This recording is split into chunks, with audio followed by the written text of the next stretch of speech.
আমরা আমাদের সোল সম্পর্কে দুই রকমভাবে ভাবতে পারি। একটা হচ্ছে কি, যেটা সিমিয়াস যেভাবে চিন্তাভাবনা করেছে। গ্রিকে সক্রেটসের একজন বন্ধু ছিল যার নাম হচ্ছে সিমিয়াস। সে বলতো কি, সোল মানে একটা অত্যন্ত সূক্ষ্ম বিষয়, কিন্তু তার মানে এটা নয় যেটা মৃত্যুহীন, যেটা অমর। বরং সেই সূক্ষ্মতাটা কীরকম, সেটা হচ্ছে একটা বাদ্যযন্ত্র, যেমন গিটার বা অন্য কোনো বাদ্যযন্ত্র একতারা, তার মধ্যে যেমন একটা কাঠের টুকরের উপরে কতগুলি স্ট্রিং দেওয়া থাকে, তার মধ্যে আমরা নাড়াছাড়া করলে কতগুলো সুর তৈরি হয়, কতগুলো সঙ্গীতের মতো একটা সুর তৈরি হয়, সেটা যেমন সূক্ষ্ম বিষয়, ঠিক তেমনই আমাদের শরীর থেকে একটা সূক্ষ্ম জিনিসের সৃষ্টি হচ্ছে, সূক্ষ্ম জিনিস জেগে উঠছে, সেটাই হচ্ছে সোল। নাও সেই যে সূক্ষ্ম জিনিসটা জেগে উঠছে সেটাকে আমাদের শরীর থেকেই জেগে উঠছে। ঠিক যেমন ওই বাদ্যযন্ত্রটা, তার ভেতর থেকে তার মধ্যেকার কোনো বৈশিষ্ট্য নয়, ওই যে টোনগুলো, ওই যে সুরগুলো, কিন্তু তার ভেতর থেকে ওটা জেগে উঠছে। যখন সেই বাদ্যযন্ত্রটাকে নিয়ে আমরা যদি বাড়ি মারি বা কোথাও আছাড় মারি, যদি সেটাকে ভেঙে ফেলে দিই, তাহলে সেই বাদ্যযন্ত্রটা নষ্ট হয়ে যাওয়া বা মিলিয়ে যাওয়ার অনেক আগেই সেই সুরগুলোও মিলিয়ে যাবে, সেটাও মারা যাবে, সেগুলোও ধ্বংস হয়ে যাবে। আমাদের সোলও হচ্ছে ঠিক তেমনই। আমাদের সোল আলাদা করে তার কোনো অস্তিত্ব নেই। আমাদের শরীরের আগে বা আমাদের জন্মের আগে সেটা ছিল, আমাদের মৃত্যুর পরে থাকবে এমনটা নয়, বরং আমাদের শরীরের ভেতর থেকে একটা অত্যন্ত সূক্ষ্ম বিষয় জেগে উঠছে। সেই জিনিসটা কখন ধ্বংস হয়ে যাবে, আমাদের শরীর যখন মিলিয়ে যাবে তখন সেটাও মিলিয়ে যাবে। এটাই হচ্ছে কি সিমিয়াস বলছে সক্রেটসকে। না, সক্রেটস এটা হচ্ছে একটা ধারণা সিমিয়াসের, যেটা সোল সম্পর্কে। এটা ছাড়া অন্য আরেক রকমভাবে আমরা সোল সম্পর্কে ভাবতে পারি, যেটা হচ্ছে কি সক্রেটস বলেছে। সক্রেটস কি বলছে না, সক্রেটস এটা বলছে যে দুই রকমের জিনিস হয়, একটা হচ্ছে ইনভিজিবল আর একটা হচ্ছে কি ভিজিবল। নাও ইনভিজিবল মানে হচ্ছে অদৃশ্য, ভিজিবল মানে দৃশ্যমান। নাও ইনভিজিবল যেটা, সেটা হচ্ছে আমাদের সোল, সেটা হচ্ছে কি একটা মাস্টার বা একটা প্রভুর মতো। আর আমাদের যে শরীর, সেটা হচ্ছে ভিজিবল, এটা চোখে দেখা যায়, এটা হচ্ছে কি একটা স্লেভের মতো, একটা কৃতদাসের মতো। নাও এই যে শরীর, সে হচ্ছে মাল্টিফর্ম, তার অনেকগুলো রূপ হয়। আমরা ছোটোবেলায় একরকম থাকি, বড় হলে আমাদের শরীরটা পাল্টে যায়, তারপর বয়স হলে আরেক রকম হয়ে যায়। আমাদের এই যে সোল, এই আমাদের যে শরীর, যেটা যেটা বডি, সেটা যেমন মাল্টিফর্ম, অনেকগুলো রূপে পাল্টাতে থাকে, ঠিক তেমনই এটা ধীরে ধীরে ক্ষয়প্রাপ্ত হয়, তারপর একদিন এটা মারা যায়, এটা হচ্ছে মরণশীল। এবং এই বডি, তার নিজস্ব কোনো ইন্টেলেক্ট নেই, তার নিজস্ব কোনো চেতনা নেই। মানে সে একটা ডেড বডির মধ্যে কোনো ইন্টেলেক্ট থাকে না, তার মধ্যে কোনো চিন্তা শক্তি থাকে না, কোনো ব্রেন থাকে না। কিন্তু যে সোল, যেটা যেটা মাস্টার, যেটা ইনভিজিবল, যেটা চোখে দেখা যায় না, সে হচ্ছে মৃত্যুহীন, তার কোনো মৃত্যু নেই। আর সেই যে সোলটা, সেটা কখনো ডিজলভ হয় না, সেটা ধীরে ধীরে ক্ষয়প্রাপ্ত হচ্ছে এমনটা নয়, এবং সেটার অনেকগুলো রূপ আছে এমনটা নয়। সোল হচ্ছে একটাই, একটা ইউনিফর্ম বিষয়। এবং এই যে সোল, সেটা হচ্ছে কি অমর, মৃত্যুহীন। তাহলে একটা হচ্ছে সোল যেটা মাস্টার, আর একটা হচ্ছে বডি যেটা হচ্ছে কি তার স্লেভ। বডি হচ্ছে দৃশ্যমান, সোল হচ্ছে অদৃশ্য। এই যেমন সোল অদৃশ্য, ঠিক তেমনই এই সোলটা কোথায় আছে, যেখানে বাকি সমস্ত অদৃশ্য জিনিসগুলো থাকে, যেমন বিউটি, ট্রুথ, ইকুয়ালিটি। আমরা হয়তো কোনো একটা ফুল দেখলাম, দেখে বললাম এটা খুব সুন্দর জিনিস, বা অন্য জায়গাতে আর একটা অন্য জিনিস দেখলাম, দেখে সেটা বললাম খুব সুন্দর। কিন্তু প্রকৃত অর্থে কোনো একটা জিনিস আছে যেটা হচ্ছে সুন্দর ইন ইটসেলফ, মানে সে নিজেই, তার নিজের মধ্যে বিউটি। সেই জিনিসটা, সেই যে বিউটি, সে নিজে যখন জেগে উঠছে কোনো একটা ফুলের মধ্যে দিয়ে, তখন আমরা সেটাকে বলছি কি এটা খুব বিউটিফুল। ওই ফুলটাকে দেখে আমাদের মনে পড়ছে বিউটি বলে একটা জিনিস হয়, এখানে সেটা আছে কিছুটা। বা অন্য একটা মানুষ বা একটা কোনো শিশুকে দেখে তার কথা শুনে বলছে খুব বিউটিফুল, খুব সুন্দর। অর্থাৎ সেই শিশুটাকে দেখে আমাদের মনে পড়ছে সেই বিউটি ইন ইটসেলফের কথা, যেটা হচ্ছে কি সেই অদৃশ্য জিনিস, যেটাকে বলা হচ্ছে কি ফর্ম বা একটা রূপ। সেটা কোথায় আছে, যেখানে সোল থাকে সেইখানে থাকে সেই beauty in itself, truth in itself, equality in itself. তো সেই যে তলটা, মানে সেই যে বাস্তবের যে স্তরটা, সেটা একটা অন্যই বাস্তব, সেটা হচ্ছে একটা রিয়েলিটি বা বাস্তবের একটা স্তর। আর আমরা আছি যেখানে, যেখানে সব কিছু দেখা যায়, যেখানে সব কিছু মরণশীল, যেখানে সব কিছু ধীরে ধীরে পরিবর্তন হয়ে যায়, সেই যে জায়গাটা, সেটা একটা অন্য, তার একটা ছায়ার মতো। তো এটা হচ্ছে সক্রেটসের ধারণা সোল সম্পর্কে। এবং সোল হচ্ছে কি, যেহেতু তার কোনো পরিবর্তন হয় না, সেই জন্য সে জন্মের আগেও ছিল এবং সে মৃত্যুর পরেও ছিল, পরে থাকবে। এবং সোল কখনো মৃত্যু হয় না তার, এবং সেটা অত্যন্ত সূক্ষ্ম বিষয়। নাও এই যে সিমিয়াসের যে ধারণাটা সেটা এবং সক্রেটসের যে ধারণা, সেটা দুটো উল্টো, দুটো আলাদা আলাদা ধারণা। আজকের ভিডিওতে আমরা এটাই জানবো যে সক্রেটস কীভাবে সিমিয়াসের যে প্রথম যুক্তিটা আমরা দিলাম, সিমিয়াস যেভাবে সোল সম্পর্কে ভাবছে সেটাকে খণ্ডন করবে, এবং এটা বোঝাবে সিমিয়াসকে যে কেন সিমিয়াসের যে ধারণাটা সোল সূক্ষ্ম বিষয়, সিমিয়াস কিন্তু সেটা খুব ভালো করেই বোঝে যে সোল হচ্ছে খুব সূক্ষ্ম। কিন্তু সিমিয়াস শুধু এইটুকু বুঝতে চায় না যে মৃত্যুর আগে মৃত্যুর পরে এবং জন্মের আগেও তার অস্তিত্ব আছে এবং সে কখনোই মারা যায় না, মানে তার কখনো ধ্বংস হয় না, সেটা আলাদা অস্তিত্ব। বরঞ্চ সিমিয়াস বলছে যে হতে পারে সোলটা শরীরের ভেতর থেকে জেগে উঠছে এমন। নাও কীভাবে সক্রেটস সেটা আলোচনা করবে, এটা হচ্ছে আমাদের এর আগের ভিডিওটা, যেটা হচ্ছে সক্রেটসের উপরে, তার দ্বিতীয় পার্ট। যদি কেউ প্রথম পার্টটা না দেখে থাকো তাহলে আগে প্রথম পার্টের ভিডিওটা দেখবে, তারপর এটা দেখতে পারো। যদিও যদি কেউ প্রথম পার্টের ভিডিও না দেখে, এই ভিডিওটা তার বুঝতে কোনো অসুবিধা হবে না, সে প্রথম থেকে এই ভিডিওটা দেখতে পারে। এবং এই ভিডিওটা এবং এর আগের ভিডিওটা, যেটা প্রথম পর্ব আমাদের, এই দুটো ভিডিওয় গ্রিক ফিলোসফার প্লেটোর লেখা একটা বই, যে বইটার নাম হচ্ছে ফিয়াডো, সেই বই থেকে নেওয়া হয়েছে। এবং এই বইতে যা কিছু আলোচনা করা হচ্ছে, যেদিন সক্রেটসের মৃত্যু হচ্ছে সেই দিন সকালবেলা সক্রেটস তার বন্ধুদের সাথে যা কিছু আলোচনা করছে, শেষবারের মতো যে দার্শনিক আলোচনা করছে, সেখানে সক্রেটস তার বন্ধুদেরকে এটা বোঝানোর চেষ্টা করছে কেন সে মৃত্যু সম্পর্কে একটু বিচলিত নয়, কেন সে মারা যাবে এটা জেনেও তার মনে কোনো ভয় নেই বা কোনো উত্তেজনা নেই। সে জানে এটা একটা নর্মাল ব্যাপার, খুব সাধারণ ব্যাপার, কারণ সে মৃত্যুর পরের জগৎ সম্পর্কেও সে তার কাছে যথেষ্ট নলেজ আছে, সে সেই বিষয়গুলোকে জানে বা সেই জিনিসগুলোকে সে দার্শনিক যে মেথড বা জ্ঞান অর্জনের যে পদ্ধতি, তার মাধ্যমে সে সেগুলোকে খুঁজে বার করেছে এবং সেই জিনিসগুলোই সে তার বন্ধুদেরকে আলোচনা করার মাধ্যমে বোঝাচ্ছে। এবং সেটা বোঝাতে বোঝাতে সোল এবং বাস্তব অস্তিত্ব, জ্ঞান, এগুলো সম্পর্কে সে আলোচনা করছে। ওকে, তো শুরু করা যাক। হ্যালো বন্ধুরা, আমার নাম রুদ্র আর এটা হচ্ছে ইউটোপিয়া বাংলা। না, আজকে আমরা চলে আসবো আমাদের পয়েন্ট নাম্বার 1। আগের ভিডিওতে আমরা 13টা পয়েন্ট জেনেছিলাম, তারপরের থেকে 14-15 পয়েন্ট করে আমরা এভাবে জানতে পারি, অথবা আমি এই ভিডিওটা আলাদা হিসেবে যেহেতু দেখাচ্ছি, এই জন্য পয়েন্ট নাম্বার 1 থেকে আমরা আবার শুরু করছি। ওকে, তো আমরা পয়েন্ট নাম্বার 1-এ জানবো যে সক্রেটস রেসপন্স টু কাউন্টার আর্গুমেন্ট, অর্থাৎ সিমিয়াস যেটা বলেছে সেটা বলার পর সক্রেটস সিমিয়াসকে কিভাবে বোঝাবে, কি যুক্তি দেবে। এই যে অ্যাটিউনমেন্ট থিওরি, অর্থাৎ একটা বাদ্যযন্ত্র, তার মধ্যে যে সঙ্গীতের সুর তার তারগুলো নাড়ার মাধ্যমে সৃষ্টি হচ্ছে, এটাকে বলা হয় অ্যাটিউনমেন্ট থিওরি বা সিমিয়াসের অ্যাটিউনমেন্ট থিওরি। নাও অর্থাৎ আমাদের সোলটা সূক্ষ্ম, কিন্তু তার সূক্ষ্মতাটা কীরকম না, বাদ্যযন্ত্র থেকে যে জিনিসটা সৃষ্টি হচ্ছে তার মতো, সেই রকম একটা সুরের মতো। নাও এটা সম্পর্কে সক্রেটস সবার প্রথমে এটা বলছে যে এই জিনিসটা সবসময় পরিবর্তন হয়, মানে সুরটা পাল্টায়। আমরা একই যন্ত্রকে কাজে লাগিয়ে আলাদা আলাদা সুর তৈরি করতে পারি, আলাদা আলাদা টোন তৈরি করা সম্ভব, কিন্তু আমাদের সোল হচ্ছে অপরিবর্তনীয়, কখনো সেটা পরিবর্তন হয় না, কখনো সেটা পাল্টে যায় না, তার বৈশিষ্ট্যগুলো সবসময় সর্বদা একই রকম থাকে। এবং এই যে অ্যাটিউনমেন্ট থিওরি সিমিয়াসে, সেটাকে ডিসমিস করার জন্য, সেটার মধ্যে যে ভুল আছে এটাকে বোঝানোর জন্য সক্রেটস এখানে 3টে যুক্তি দিচ্ছে। ঠিক আছে, তো প্রথম পয়েন্টে আমরা এই 3টে যুক্তি সম্পর্কে জানব। সবার প্রথম যুক্তি হচ্ছে যে সিমিয়াস সক্রেটসের রিকালেকশন অফ নলেজ, এই যে থিওরিটা, সেটাকে অ্যাকসেপ্ট করে নিয়েছে। অর্থাৎ আমরা জ্ঞান অর্জন করি কিভাবে, কোনো কিছু মনে করার মাধ্যমে, স্মরণ করার মাধ্যমে। সেটা হচ্ছে সেই যে থিওরিটা, রিকালেকশন, সেই যে কনসেপ্টটা, সেটা সিমিয়াস মেনে নিয়েছে। অর্থাৎ সিমিয়াস যদি এটা মেনে নেয় যে আমরা জ্ঞান অর্জন করছি কি আমরা আগে থেকেই সব কিছু জানি, কিন্তু যখন আমরা বাস্তব জগৎটাকে দেখছি, চোখে দেখছি, কানে শুনছি, তখন সেটা দেখে আমাদের কোনো কিছুর কথা মনে পড়ছে। এই যে যেটা মনে পড়ছে, সেখান থেকে আমাদের জ্ঞানটা অর্জন হচ্ছে। দেখা গেল হয়তো আমি একটা বন্ধুর সাথে পরিচয় হলো, তাকে দেখে আমার মনে পড়লো আমরা একসাথে একটা স্কুলে পড়তাম বা আমরা একসাথে আগে ছোটোবেলায় খেলা করতাম, ওই যে মনে পড়েছে, সেখান থেকে আমরা কোনো একটা জিনিস মনে পড়ছে আমাদের, এটাকে বলা হচ্ছে রিকালেকশন। ঠিক তেমনই যখন আমরা বাস্তবটাকে দেখছি, যেখানে কোনো স্ট্রেট লাইন নেই, কোনো সার্কেল বাস্তবে নেই, একদম সম্পূর্ণ একটা পারফেক্ট সার্কেল নেই, কিন্তু যখন আমরা চাঁদ দেখছি বা সূর্য দেখছি, সেটাকে দেখে আমাদের মনে পড়ছে একটা পারফেক্ট সার্কেলের কথা। অর্থাৎ কি, ওই যে নলেজটা, সেটা আমরা কোথা থেকে পাচ্ছি, কারণ আগে থেকে আমাদের মধ্যে সেটা ছিল। নাও এটাকে বলা হচ্ছে রিকালেকশন থিওরি।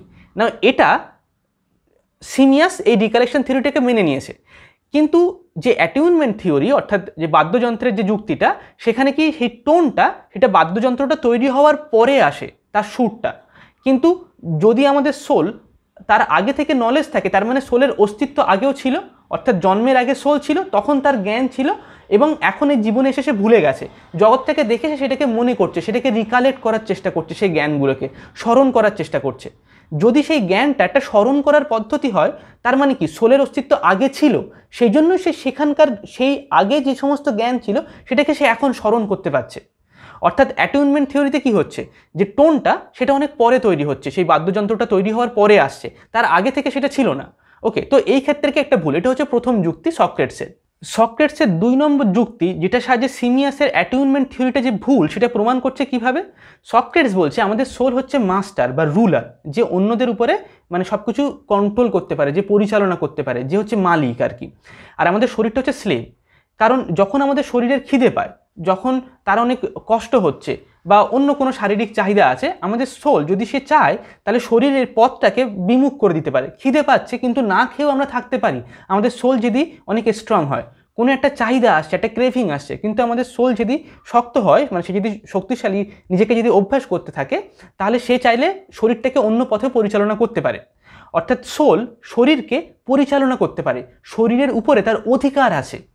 অর্থাৎ সোল শরীরটাকে কন্ট্রোল করতে পারে, শরীরটাকে পরিচালনা করার মাধ্যমে একটা দিক থেকে অন্য দিকে নিয়ে যেতে পারে। কিন্তু অ্যাটিউনমেন্ট থিওরিতে কি হয়, যে টোনটা বা টিউনটা সেটা হচ্ছে কে ওই বাদ্যযন্ত্রটা পরিচালনা করছে, মানে সেই যন্ত্রের তারগুলো, তার গঠন রূপটার মাধ্যমে সেই টোনটা তৈরি হচ্ছে, কেমন টোন তৈরি হবে এমনটা নয়, সেই টোনটা নির্ধারণ করছে যে বাদ্যযন্ত্রটা কেমন হবে। অর্থাৎ এই ক্ষেত্রে কি, ওই যে অ্যানালজিটা মানে ওই যে রূপকটা যেটা হচ্ছে সিমিয়াস দিয়েছে সেটা হচ্ছে ভেঙে যাচ্ছে, সেটা খাটছে না এখানে। কারণ সোল মানে কি, যে মাস্টার, যে শরীরকে পরিচালনা করতে পারে। কিন্তু অ্যাটিউনমেন্টটা, সেই সুরটা সেটা অদৃশ্য হতে পারে, কিন্তু অদৃশ্য মানেই এমনটা নয় যে সে মাস্টার, সে হচ্ছে রুল করছে। কিন্তু সোল একই সঙ্গে অদৃশ্য এবং সে মাস্টার।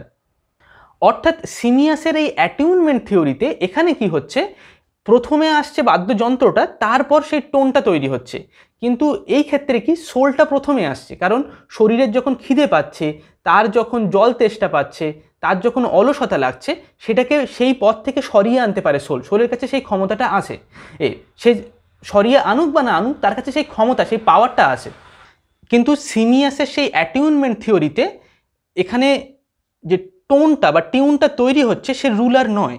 কারণ সে মানে সে ওই বাদ্যযন্ত্রটাকে তৈরি করছে, বাদ্যযন্ত্রটার উপরে একটা মাস্টার বা প্রভু এমনটা নয়। সে সূক্ষ্ম, সে বাদ্যযন্ত্র থেকে উঠে আসছে এবং সে অদৃশ্য, এগুলো সোলের বৈশিষ্ট্যের সাথে সেটা ম্যাচ করে। কিন্তু এই রূপকটা পুরোপুরি সোলের যে বৈশিষ্ট্য, মানে পুরোপুরি যে ঘটনা সোলের, সেই রূপকের সাথে পুরোপুরি ম্যাচ করে না। কারণ কি, এই বাদ্যযন্ত্র থেকে সে তো উঠে আসছে, বাদ্যযন্ত্র এখানে হচ্ছে মাস্টার, সে হচ্ছে এখানে প্রভু। তো যার ফলে এই অ্যানালজিটা ব্রেক ডাউন করে যাচ্ছে, এই রূপকটা এখানে ভেঙে যাচ্ছে, এটা কাজে লাগছে না আমাদের। ঠিক আছে, এখানে সক্রেটসের 3 নম্বর যে যুক্তি সেটা হচ্ছে এটাই, যে সব সোল সমান। অর্থাৎ প্রত্যেকটা যে সোল আছে তারা সবাই সমান, তারা সবাই ইকুয়াল।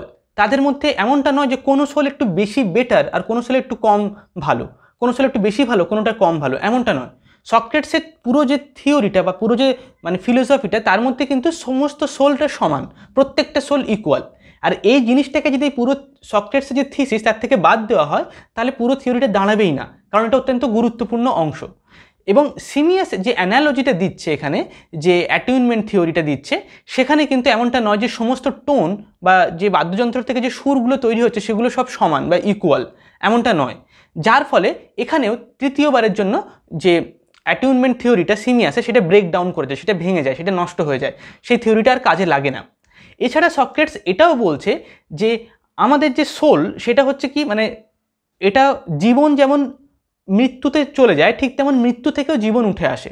যেমন আমরা এখন জেগে আছি, তারপর রাত হয়ে গেলে ঘুমাতে যাব, তাহলে যে জেগে আছে সেই ঘুমাতে যাচ্ছে, ঠিক তার উল্টো অবস্থাতে পৌঁছাচ্ছে, জেগে থাকা থেকে ঘুমাতে যাওয়া।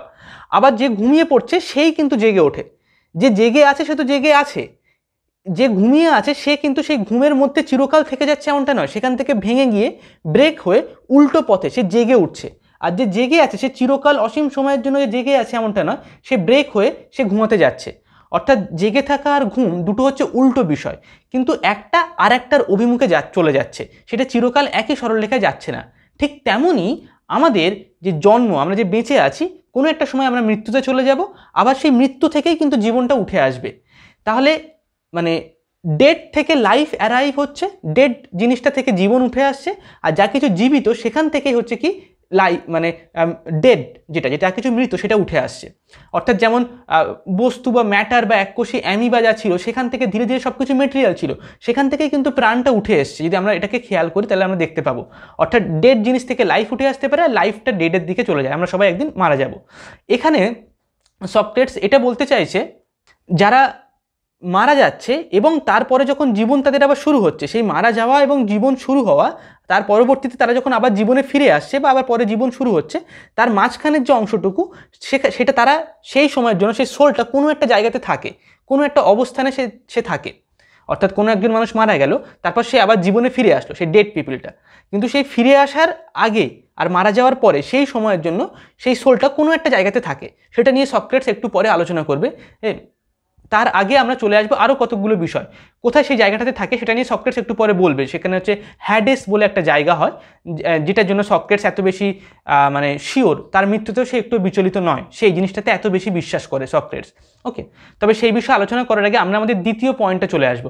এতক্ষণ ধরে আমরা আলোচনা করলাম কি সক্রেটস সিমিয়াসের যে অ্যাটিউনমেন্ট থিওরি, সেই আর্গুমেন্টটাকে কীভাবে ডিসমিস করলো, সেটাকে কী করে বোঝালো যেটা ভুল ধারণা সোল সম্পর্কে বা আমাদের যে একদম ইনার সত্তা যেটা, সেটা সম্পর্কে জানার বা সেটা সম্পর্কে চিন্তা ভাবনা করার।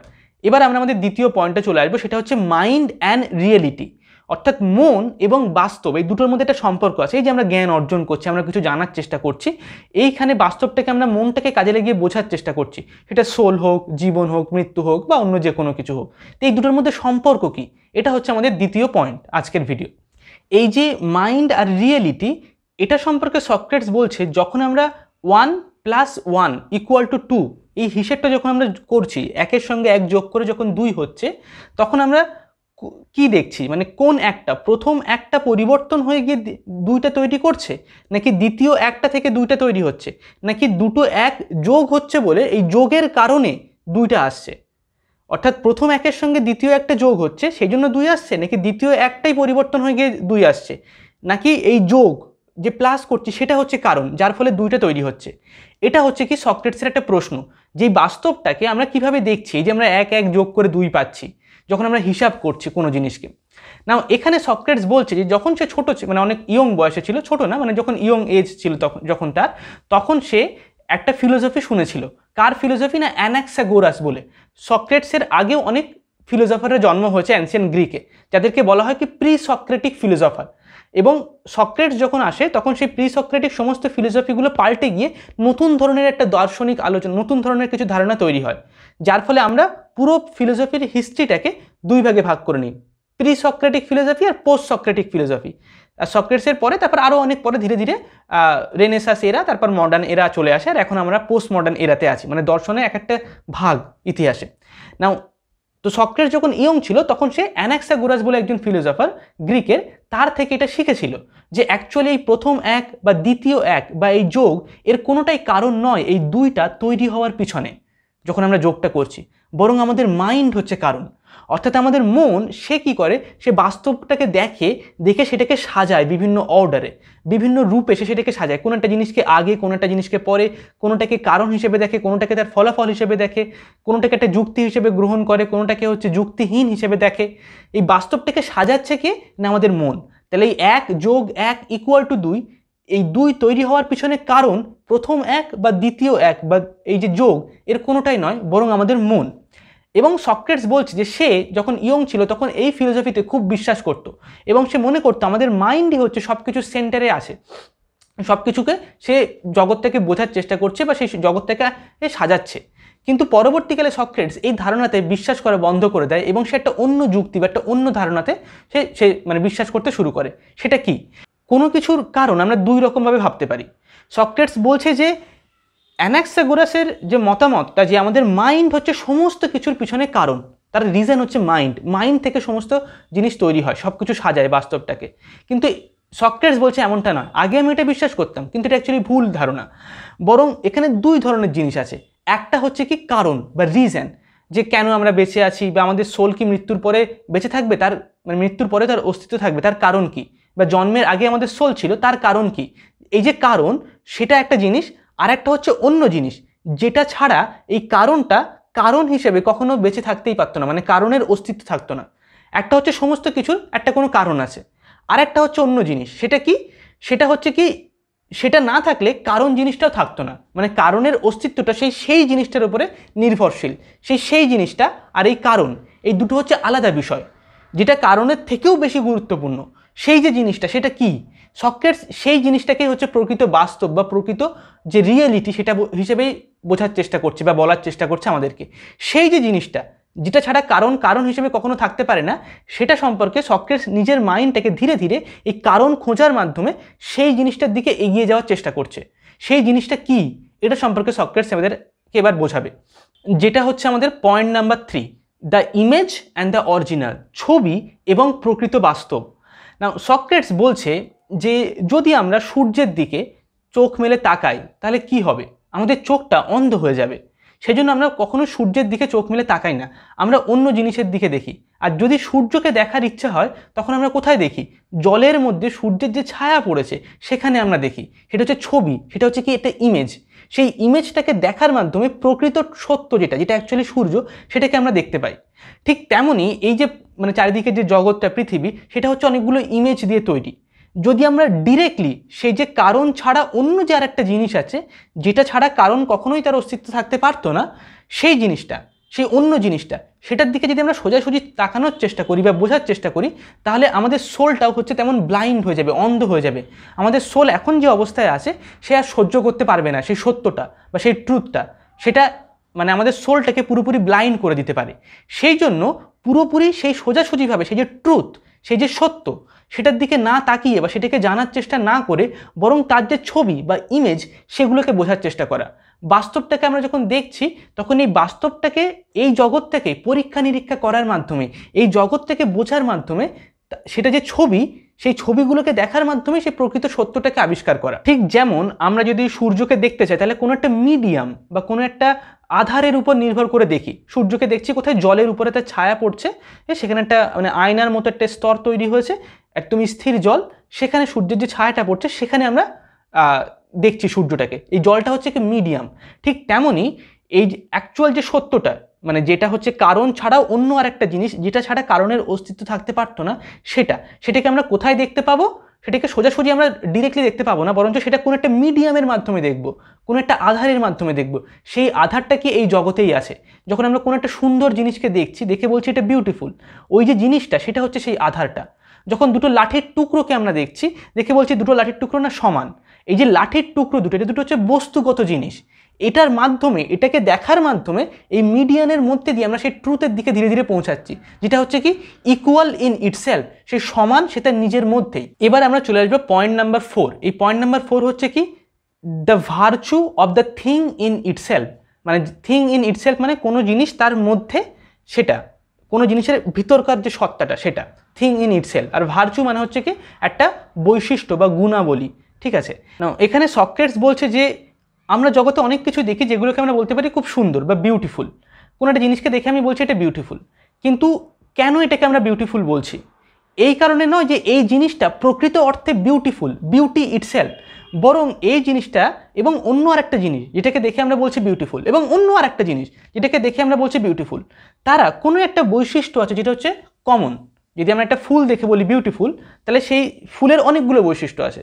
সে হয়তো লাল রঙের ফুল, বা সেটা হচ্ছে ছোটো ফুল বা বড় ফুল, বা তার মধ্যে খুব সুন্দর স্মেল আছে, বা ফুলটা একদিকে হেলে আছে, বা যাই হোক না কেন, অনেকগুলো যে বৈশিষ্ট্য, তার মধ্যে কোনো একটা বৈশিষ্ট্য আছে যেটা হচ্ছে বিউটিফুল। আবার অন্য একটা জিনিস দেখছি, কোনো একটা ঘর বা বাড়ি বা কোনো একটা গাছ, একটা কোনো শিশু সে হাসছে, না এই যে আলাদা আলাদা জিনিস আমরা দেখছি, দেখে বলছি সে এটা বিউটিফুল, ওটা বিউটিফুল, সেটা বিউটিফুল। তাহলে এই যে বিউটিফুল জিনিসগুলো, সেগুলোর মধ্যে কোনো একটা বৈশিষ্ট্য আছে যেটা হচ্ছে কমন, যেটা এখানেও আছে, এখানেও আছে, এখানেও আছে, অন্য জায়গাতেও আছে। এই জগতে যা কিছুকে আমরা বিউটিফুল বলছি সেই সব জায়গাতে সেই বৈশিষ্ট্যটা আছে। সেই যে বৈশিষ্ট্যটা সেটা কি, কোনো জিনিসকে আমরা যখন বিউটিফুল বলছি, কেন বলছি? কারণ সেই জিনিসটার মধ্যে সেই বৈশিষ্ট্যটা লুকিয়ে আছে, বা সেটা সে ভাগ করে নিচ্ছে নিজের সমস্ত বৈশিষ্ট্যগুলোর সঙ্গে। সেই যে জিনিসটা সেটা কি, সেটা হচ্ছে কি বিউটি ইন ইটসেলফ, অর্থাৎ সৌন্দর্য সেটা নিজের মধ্যে নিজের একটা অস্তিত্ব, বিউটি ইন ইটসেলফ। সেই জিনিসটা এটার মধ্যে দিয়ে জেগে উঠছে, এটার মধ্যে দিয়ে জেগে উঠছে, এবং সেই জিনিসটার বৈশিষ্ট্য, সেই যে বিউটি ইন ইটসেলফ, সে নিজেকে ভাগ করে নিচ্ছে তার একটু অংশ বা তার একটু বৈশিষ্ট্যকে কোনো কোনো জিনিসের সঙ্গে এই জগতে, আর সেই কোনো কোনো জিনিসই বিউটিফুল হয়ে উঠছে সেই জন্য। তো এই যে জিনিসটা, যে ফর্ম, এটাকে আমরা বলছি কি ফর্ম। ফর্ম মানে হচ্ছে রূপ। সেই যে বিউটি ইন ইটসেলফ, সেটা হচ্ছে একটাই জিনিস আছে সমগ্র অস্তিত্বে, সেই একটাই জিনিসের অস্তিত্ব আছে, বা সমগ্র অস্তিত্বে এরকম জিনিস, সেই বিউটিটা হচ্ছে একটাই বিষয়, একটা টোটাল ইউনিফর্ম বিষয়। যখনই কোনো বস্তু বা কোনো বিষয় আমাদের জগতে সেই বিষয়টার সাথে, সেই বিউটি ইন ইটসেলফের সাথে তার বৈশিষ্ট্যকে ভাগ করে নেয়, শেয়ার করে নেয়, তখন সেটাও বিউটিফুল হয়ে ওঠে। যদি আমি সেই বিউটি ইন ইটসেলফের সাথে নিজের বৈশিষ্ট্যগুলোর মধ্যে সেই বিউটি ইন ইটসেলফকে ভাগ করে নিতে পারি, সেটাকে যদি অর্জন করতে পারি, তাহলে আমিও বিউটিফুল হয়ে উঠবো। কিন্তু আমি কখনোই বিউটি ইন ইটসেলফ নই। তো এরকমভাবে beauty, equality in itself, truth in itself, good in itself, যা কিছু আমরা ভালো বলি জগতে, সেই যে গুড ইন ইটসেলফ, তার মধ্যে তার নিজস্ব একটা অস্তিত্ব, এমন একটা জিনিস আছে। এবং সেই বৈশিষ্ট্যটাকে, সেই জিনিসটার বৈশিষ্ট্যকে ভাগ করে নেওয়ার মাধ্যমেই এই জগতের কোনো জিনিস একটু বেশি বিউটিফুল হয়ে উঠতে পারে, কোনো জিনিস একটু বেশি ট্রুথফুল হয়ে উঠতে পারে, একটু বেশি ভালো হয়ে উঠতে পারে। কোনো জিনিস ভাগ না করার মাধ্যমে সেই জিনিসটা সেই বিউটির থেকে, এই অ্যাকচুয়াল বিউটি ইন ইটসেলফের থেকে আরও দূরে চলে যায়, ঠিক আছে, বা তার আরও কাছে চলে আসে। কিন্তু সেই অ্যাকচুয়াল বিউটির তুলনায় সমস্ত বিউটিফুল জিনিসই তার থেকে অনেক দূরেই থাকে, একটা ডিস্ট্যান্সে থাকে, তার তুলনায় একটু কমই থাকে সবসময়, কারণ সেই জিনিসটাই হচ্ছে সর্বোচ্চ।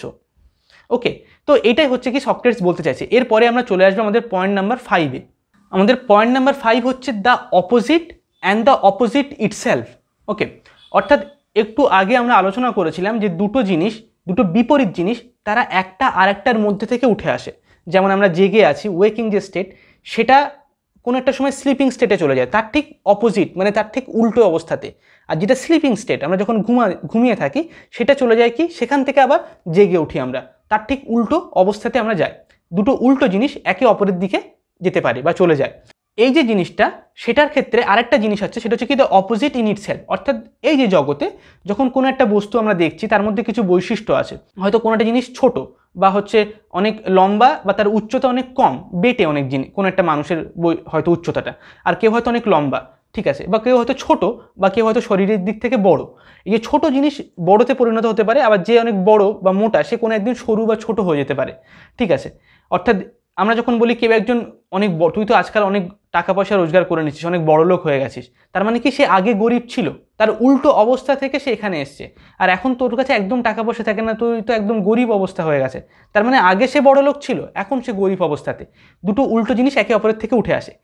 এবার এই যে বড় লোক, বা এই যে গরিব, বা এই যে ছোট বা বড়, বা এই যে যা কিছু বিউটিফুল, যা কিছু আগলি, সেগুলো এই বাস্তবে কি করে হয়? সেটা তো সেই অ্যাকচুয়াল বিউটি ইন ইটসেলফ তার বৈশিষ্ট্যটাকে ভাগ করে নিচ্ছে, সেই জন্য সে বিউটিফুল, সেই জন্য সে ছোট বা বড় বা গরিব বা ধনী বা যে কোনো কিছু তার মধ্যে আছে।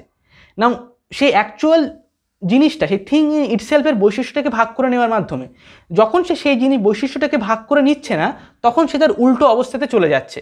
তাহলে একটা, কিন্তু সেই যে জিনিসটা, সেই যে থিং ইন ইটসেলফ, তার সে কিন্তু পাল্টে যাচ্ছে না, সে কিন্তু সেখানেই আছে। মানে যেটা প্রকৃত অর্থে বিউটিফুল, সে কিন্তু তার অপোজিশনে চলে যাচ্ছে না। সেই বিউটি ইন ইটসেলফ, সে কিন্তু কংক্রিট, কিন্তু নর্মাল স্টেজে কোনো একটা দুটো জিনিস একটা আটটার অপোজিট স্তরে পৌঁছে যেতে পারে, তার উল্টো একই অভিমুখে চলতে চলতে সে ভেঙে গিয়ে উল্টো অবস্থাতে আসতে পারে। কিন্তু যেটা বিউটি ইন ইটসেলফ বা ইকুয়ালিটি ইন ইটসেলফ, যা কিছু ট্রুথ ইন ইটসেলফ, সে কিন্তু সেই আনট্রুথে পৌঁছে যায় না। অর্থাৎ দুটো অপোজিট স্টেজ আছে। এবার কোনো জিনিস এই অবস্থা থেকে, এই অপোজিট থেকে অন্য অপোজিটে যাচ্ছে, সেখান থেকে আবার এই অপোজিটে আসতে পারে, কিন্তু সেই যে অ্যাকচুয়াল যে অপোজিট ইন ইটসেলফ, তারা কিন্তু পাল্টে যাচ্ছে না, তারা কিন্তু সেই জায়গাতেই আছে। ওকে, তাহলে একটা হচ্ছে অপোজিট, যেটা নর্মাল আমরা দেখি অপোজিট আমাদের জগতে উল্টো উল্টো জিনিস, আর একটা হচ্ছে অপোজিট ইন ইটসেলফ, সেগুলো কিন্তু স্থির অবস্থাতেই থাকে, সেগুলো কিন্তু কখনো পাল্টায় না। এটা হচ্ছে আমাদের পয়েন্ট নাম্বার 5। এখানে কতকগুলো আমি জিনিস বলি, যে এই যে আলোচনাগুলো আমরা করছি, এগুলো অত্যন্ত সূক্ষ্ম আর খুবই গভীর আলোচনা। সেই কারণে যদি আমরা কোনো জিনিস বুঝতে না পারি বা বুঝতে একটু অসুবিধা হয়, ঠিক আছে, তাহলে সেটা অত্যন্ত স্বাভাবিক বিষয়, খুবই সাধারণ বিষয়, ঠিক আছে, এটা নিয়ে বিচলিত হওয়ার কিছু নেই। প্রথমত তো মানে ধৈর্য ধরে পুরো ভিডিও দেখতে হবে বা পুরো জিনিসটা বোঝার চেষ্টা করতে হবে, ঠিক আছে, কিন্তু সেটা ধৈর্য ধরে দেখার পরেও যে আমরা সব কিছু 100% বুঝতে পারবো, তার কোনো মানে নেই, ঠিক আছে। এরকম মানে প্রত্যেকের সাথেই হয়, যারা বই পড়ে বা যারা এই ধরনের লেকচার সিরিজ দেখে বা ভিডিওস দেখে, বা যারা এই ধরনের বিষয়ের উপরে রিসার্চ করে, তারাও পর্যন্ত সব কিছু ডিটেলসে সব জায়গাতে সবসময় বুঝতে পারে, এমনটা কিন্তু হয় না, ঠিক আছে। তো এটা অত্যন্ত সাধারণ বিষয়, কারণ যে জিনিসগুলো আমরা আলোচনা করছি সেগুলো অত্যন্ত সূক্ষ্ম আর খুবই গভীর বিষয়, খুবই ফান্ডামেন্টাল বিষয় আমরা আলোচনা করছি। আজকে ভিডিওতে যা কিছু আমরা আলোচনা করছি, সেটা হচ্ছে আমরা এই বইটা থেকে আলোচনা করছি, প্লেটোর লেখা the last days of Socrates বলে। এখানে 4টে ডায়লগ আছে এই একটা বইয়ের মধ্যে প্লেটোর। তো 3টে ডায়লগ ছোট ছোট, একটা হচ্ছে ক্রিটো, আর একটা হচ্ছে ইউথোপ্রো সম্পর্কে একটা ভিডিও আমরা অলরেডি তৈরি করেছি, যেটা খুব ভালো ডায়লগ। ওটার লিঙ্ক আমি ডেসক্রিপশনে দিয়ে দেবো, তো তোমরা চাইলে সেই ভিডিওটা দেখতে পারো গিয়ে, খুব সুন্দর। ওই ডায়লগটা খুবই গুরুত্বপূর্ণ, ওটা ছোট ডায়লগ অনেক। আর ক্রিটো, ইউথোপ্রো এগুলো ছাড়া আর যেটা হচ্ছে সবথেকে ইম্পর্টেন্ট ডায়লগ এই বইটা, সেটা হচ্ছে ফিয়াডো। সেটা সম্পর্কে এই দুটো ভিডিও, আগে একটা ফার্স্ট পার্ট আর এটা হচ্ছে আমাদের সেকেন্ড পার্ট। ওকে, তো যার ফলে মানে যদি কিছু জিনিস, এই বইগুলো হচ্ছে যেহেতু ফান্ডামেন্টাল রাইটিং পুরো হিস্ট্রি, তো যদি কিছু আমরা বুঝতে না পারি বা একটু জটিল মনে হয় তাহলে সেটা স্বাভাবিক বিষয়, সেটা নিয়ে বিচলিত হওয়ার কিছু নেই। ওকে, তো বাট যারা ভিডিওটা দেখছে তারা অবশ্যই কমেন্টে জানাবে তারা নতুন কিছু জিনিস যেটা আগে তারা ভাবেনি বা অন্য কোথাও থেকে তারা শেখেনি, কোনো ভিডিও দেখে বা কোনো জিনিস জেনে বা অন্য যে লেকচার শুনেছে, কিন্তু এখান থেকে নতুন জানতে পেরেছে, নতুন একটা পয়েন্ট অফ ভিউ পেয়েছে। যদি এমন কোনো জিনিস থাকে তাহলে অবশ্যই সেটা তোমরা কমেন্ট করে জানাবে, যেটা জানতে পারলে আমারও ভালো লাগবে। কারণ ইউটিউবে ভিডিওস তৈরি করার পর ইউটিউব শুধু দেখায় যে 1000 জন ভিডিওটা দেখেছে, একটা নাম্বার 1000। আমি বুঝতে পারি না যে সেই মানুষটার মনে কি প্রভাব পড়েছে অ্যাকচুয়ালি জানার পরে। আমি এটা বুঝতে পারি, ইউটিউব দেখাচ্ছে যে 100 জন লাইক করেছে ভিডিওটা, কিন্তু অ্যাকচুয়ালি তার মনে কী প্রভাব পড়েছে সেটা আমি জানি না। যখন কেউ 2 লাইন কমেন্ট করে এটা লেখে যে আমার অমুক পয়েন্টটা না নতুন মনে হলো, বইটা আমার খুব ভালো লেগেছে, বা ওই পয়েন্টটা ভালো লাগেনি, সেটা যাই তার মনে হোক না কেন, সেই জিনিসটা যখন সে লেখে তখন আমি সেটা বুঝতে পারি যে আমি যে কাজটা করছি বা আমি যে ভিডিওগুলো বানাচ্ছি এত কষ্ট করে পড়ে, তারপর তার নোটস বানিয়ে, তারপর সেটাকে সহজ সহজ বাংলা ভাষায় করে, তারপর ভিডিও রেকর্ড করে সেটাকে অনেক রিসার্চ করতে হয়, কারণ এই ভিডিও অনেক বেশি মানুষ দেখে না এই ধরনের জিনিস। এত পরিশ্রম করে যে ভিডিওগুলো বানাচ্ছি তার এফেক্টে মানুষটার মনে অ্যাকচুয়ালি কেমন হচ্ছে, যদি 2 জন 4 জন যদি কমেন্ট করে এটা যে ওই অমুক পয়েন্টটা আমি আগে কখনো ভাবিনি, বা ওটা আমি নতুন একটা জিনিস শিখলাম, আমার খুব ভালো লাগলো, বা ওই জিনিসটা জেনে না আমি একটা জিনিস বুঝতে পেরেছি যেটা আমার অনেক দিনের প্রশ্ন ছিল, বা ওই পয়েন্টগুলো আমার ভালো লাগেনি, বা এই পয়েন্টটা আমি আগে থেকে জানতাম, যাই তো আপনার মনে হয় না কেন, যখন সেটা লিখছেন তখন আমি জানছি অ্যাকচুয়াল আপনার মনে কি এফেক্টটা পড়ছে, যেটা থেকে আমার কাজটার যে অ্যাকচুয়াল এফেক্টটা সেটা আমি মানে অনুভব করতে পারছি, যার ফলে আমি অ্যাকচুয়ালি কাজটা করতে আমার পক্ষে সহজ হবে, অনেক বেশি ইজি হবে। শুধুমাত্র ইউটিউবে কতগুলো নাম্বার দেখে বোঝা যায় না যে অ্যাকচুয়ালি লোকজনের মনে কী প্রভাব পড়ছে। ওকে, তো যাই হোক, যদি এতক্ষণ ধরে তোমরা ভিডিওটা দেখছো তাহলে তোমাদের নিশ্চয়ই ভালো লেগেছে এবং তোমরা কমেন্ট করে অবশ্যই জানিও। আজকের ভিডিওটা এই পর্যন্তই। পরের ভিডিওতে আমরা এই ফিয়াডো ডায়লগটা সম্পূর্ণ করব, যেটা আমাদের লাস্ট পার্ট হবে, পর্ব 3। আমরা ফার্স্ট পার্ট আগেই আলোচনা করেছি, সেকেন্ড পার্ট এটা হলো, এরপরে আমরা থার্ড পার্ট আলোচনা করবো, যেটা অনেক ছোটো পার্ট হবে, তার ফলে পুরো ডায়লগটা আমাদের কমপ্লিট হবে। ওকে, তো আজকের জন্য এতটুকু। যদি ভিডিওটা ভালো লেগে থাকে তাহলে অবশ্যই কমেন্টে জানাবে এবং পরের ভিডিওতে আবার দেখা হবে। Thank you so much. চলো, টাটা।